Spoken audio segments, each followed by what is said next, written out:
Saya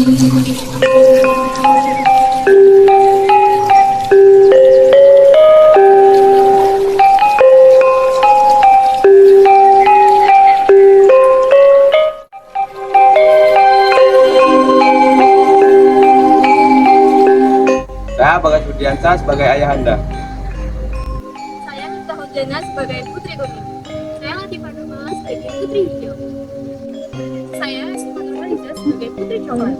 Saya Natasha Pulitara sebagai putri kelabu. Saya Aisyah Nurhaliza sebagai putri jambu. Dan saya Tasya sebagai putri hilang.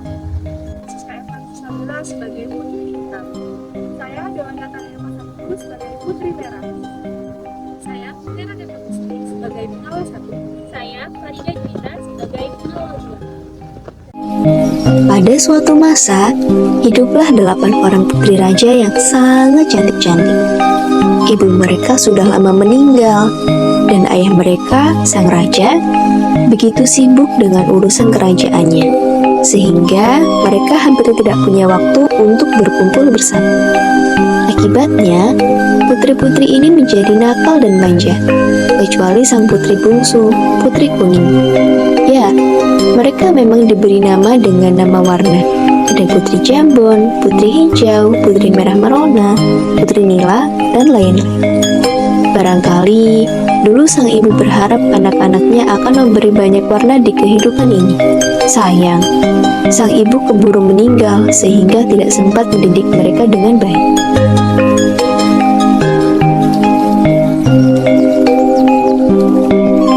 Kedelapan putri ini selalu memakai pakaian dan perhiasan yang sewarna dengan nama mereka. Putri Merah selalu memakai warna merah, demikian juga dengan putri-putri lainnya. Sementara kakak-kakaknya bermalas-malasan dan membuat keonaran, Putri Kuning menghabiskan waktu dengan membantu inang-inangnya, atau membaca buku, atau merawat kebun bunga kesayangannya. Kakak-kakaknya sering mengejeknya.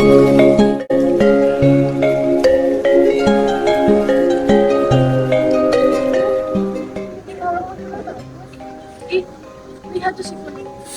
Sebenarnya dia pampers seperti kerajaan. Lihat saja, mana ada seorang putri yang berpakaian khusus seperti itu. Bisa jadi mami. Udah lupa ya.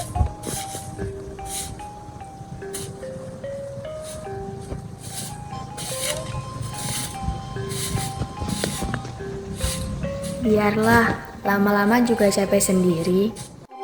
Suatu hari, raja harus pergi ke negeri tetangga di seberang lautan.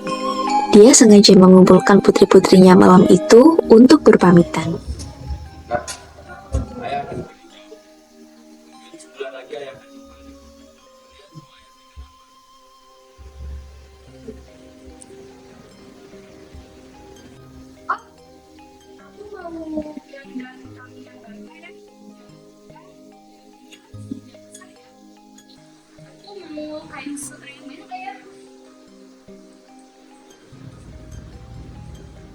Aku juga ingin nyantin ke lagu seperti namaku ayah. Semua putri berebut menyebutkan permintaannya. Hanya Putri Kuning saja yang berdiam diri dan hanya mendoakan supaya ayahnya pulang dengan selamat. Sepeninggal sang raja, kakak-kakak Putri Kuning semakin malas saja. Kegiatan mereka sehari-harinya hanya bersolek, makan, dan bermain.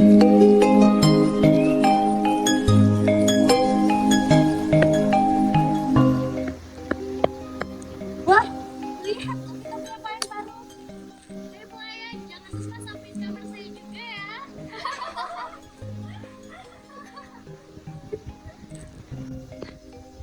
Aku bosan. Gimana kalau kita jalan-jalan di luar istana aja daripada nontonin orang sebaik itu?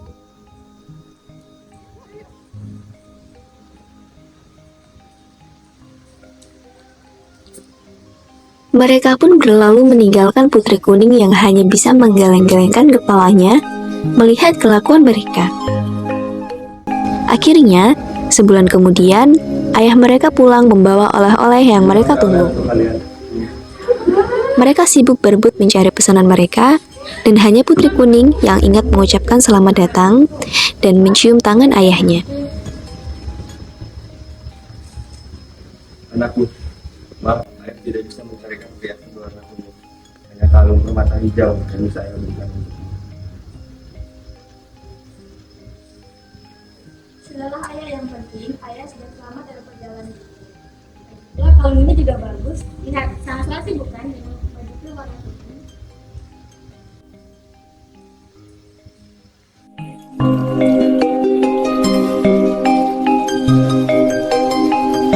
Esoknya, saat kedelapan putri ini berkumpul, Putri Hijau tiba-tiba menyadari bahwa Putri Kuning memakai kalung berwarna hijau.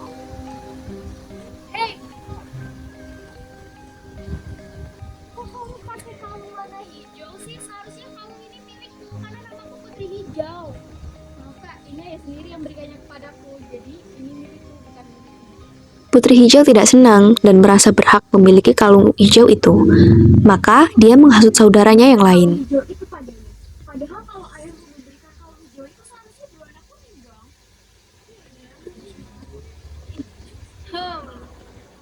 Akhir-akhir ini emang dia agak nyebelin sih.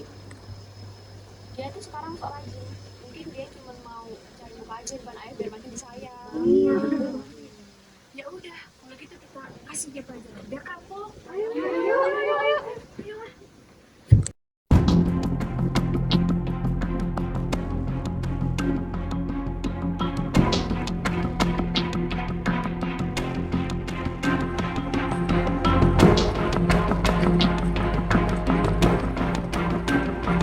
Diam-diam mereka menangkap Putri Kuning saat berada di kebun istana dan menyiksanya.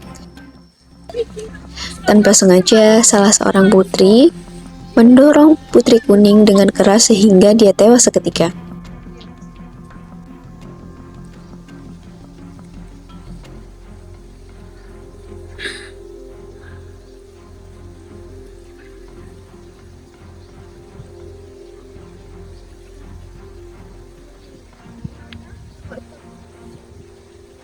Mereka semua bingung dan takut.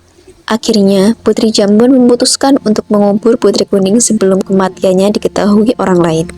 Putri Kuning pun dikuburkan di tengah kebun bunga istana.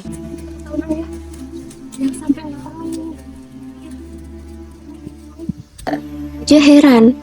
Ia tidak melihat Putri Kuning yang biasanya senantiasa menemaninya jika ia telah selesai dengan tugas kerajaannya. Akhirnya, Raja pun mengumpulkan semua putrinya.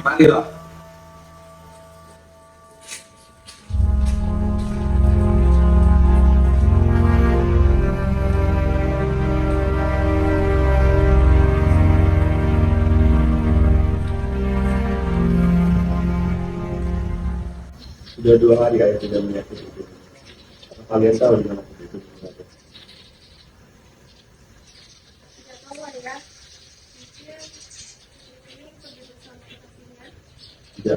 Tidak mungkin itu seperti itu. Pengawal, marilah.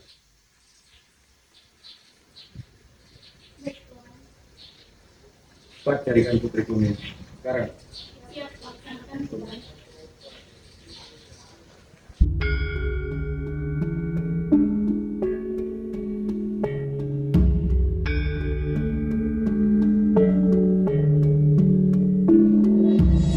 Pengawal pun pergi mencari ke seluruh penjuru.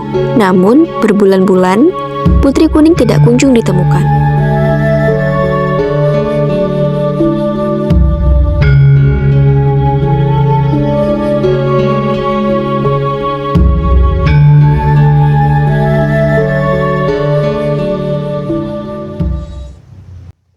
Maaf Tuan, kami belum bisa menemukan Putri Kemuning. Betul Tuan, kami sudah mencari ke seluruh penjuru, namun Putri Kemuning belum bisa ditemukan.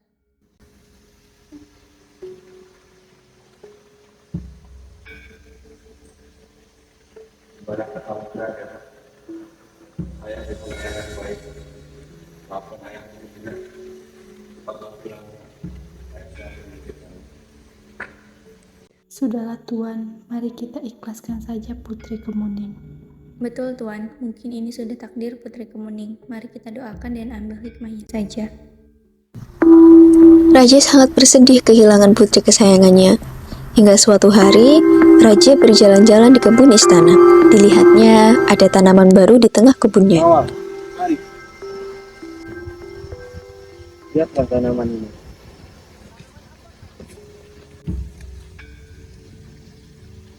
tanaman apa ini?